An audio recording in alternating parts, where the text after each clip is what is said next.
Kamusta klase? Ang pangalan ko ay Alexa at ito ang kwarto ko. Sa kama ko, meron akong berdeng kumot at meron din akong berdeng unan. Pero itong unan ay puti at satin. Maganda para sa buhok ko. Tapos, sa tabi ng kama ko, ito ang desk ko. Ginagawa ko ang takdang aralin ko dito at nanonood ng mga pelikula sa laptop ko. At sa ibabaw ng desk ko, meron akong isang itim na lampara sa ibabaw ng mesa at meron akong mga itim na ballpen. At meron akong isang salamin para gawin ang aking skincare at makeup ko. May picture din ako with my friends and I. 20 kami sa picture.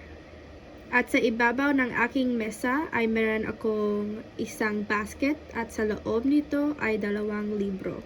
At sa ilalim ng aking mesa ay meron akong puting basurahan. At sa gitna ng aking pinto at closet, meron akong snacks para hindi ako magutom at sa ibabaw nito ay meron akong isang itim na fanny pack. Kamusta klase? Ito si Ashton. Jowa ko siya.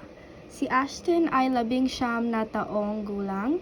Taga California kami pero nag-aaral siya sa Nichols College sa Massachusetts. Long distance kami pero mahal ko siya. Mabait si Ashton at hindi siya masama. Ang gwapo ni Ashton, hindi siya pangit. Itim ang buhok niya at kayumangi ang mata niya. At mas matangkad siya sa akin. 6'4" ang height niya. Walang siyang trabaho pero magaling siya maglaro ng baseball. Gumigising siya ng alas 5 ng umaga para sa baseball practice. Mahilig siyang makinig ng music, mahilig siya mag-workout at masipag siya. At mahilig din siyang mag-travel. Ang paborito niyang kulay ay itim. At pag hindi siya busy, gusto niya mag-FaceTime. Masaya siya always. At makikita kami para sa Thanksgiving sa ika-24 ng Nobyembre. Paalam at salamat klase!